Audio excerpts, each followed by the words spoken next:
Je m'appelle Emma, j'ai 30 ans et je suis poursuivie pour avoir voulu dénoncer le vide de la politique sociale et climatique de M. Macron et de son gouvernement.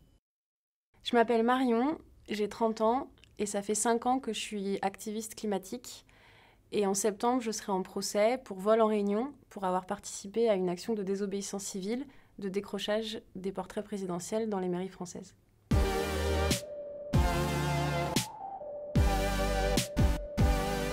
Le 21 février dernier, avec d'autres activistes d'ANV COP21, Action non violente COP21, on a été décrocher un portrait présidentiel à la mairie du 5e.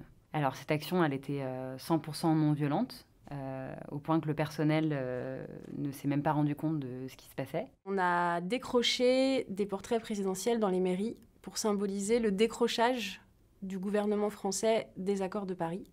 Ça devient insupportable, le fait qu'ils ne réagissent pas et qu'ils ne disent pas la vérité sur le dérèglement climatique et sur les risques qu'on est en train d'encourir pour nos propres vies et pour les vies de tous les êtres vivants sur cette planète.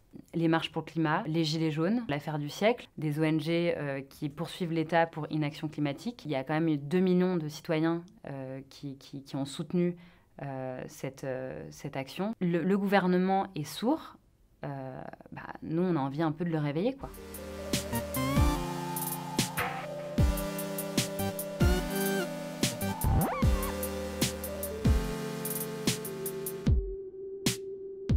Emmanuel Macron a été nommé quand même champion de la Terre. Make our planet great again. Alors, je ne sais pas trop ce que ça veut dire, champion de la Terre. En tout cas, ce qui est sûr, c'est qu'il fait plein de grands discours, mais dans les actes, il ne se passe absolument rien pour aller vers une trajectoire de transition écologique nécessaire. On a plein de petites mesurettes, mais il n'y a pas de changement de cap. On se fixe des objectifs, mais on sait pertinemment bien qu'on ne s'en donne pas les moyens. Mais on gagne du temps.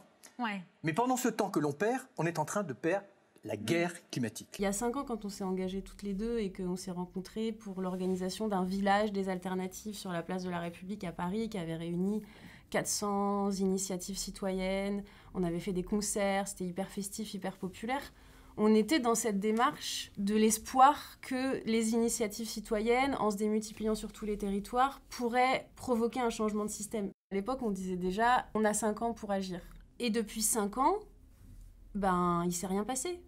Et on voit la situation s'empirer, et maintenant on en est à éviter le pire. Le changement climatique affecte déjà les gens, les écosystèmes et les moyens de subsistance partout. Il y a des avantages indéniables à limiter le réchauffement à 1,5 degré par rapport à 2 degrés ou plus, et chaque demi-degré compte.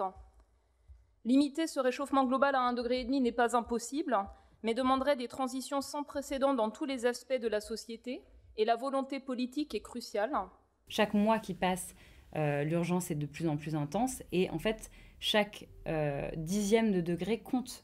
En fait, on ne se rend pas compte de ça. C'est-à-dire qu'il y a beaucoup de gens qui se disent « Ah, mais foutu pour foutu, de toute façon, c'est la catastrophe. » En fait, il y a différents niveaux de catastrophe, quoi. Entre plus 1,5 degré, plus 2 degrés, plus 3 degrés, plus 4 degrés. Ça n'a rien à voir. Ce n'est pas du tout les mêmes conditions de vie, en fait. Est-ce que la COP21 va suffire pour quitter le scénario du pire que nous suivons actuellement pour rejoindre celui-ci le plus optimiste? Évidemment, pas sûr du tout. On va transformer le procès qu'on va avoir au mois de septembre en un procès du vide de la politique climatique et sociale du gouvernement. C'est les dirigeants qui devraient être poursuivis, en fait. C'est eux, en fait, qui commettent des crimes contre l'humanité.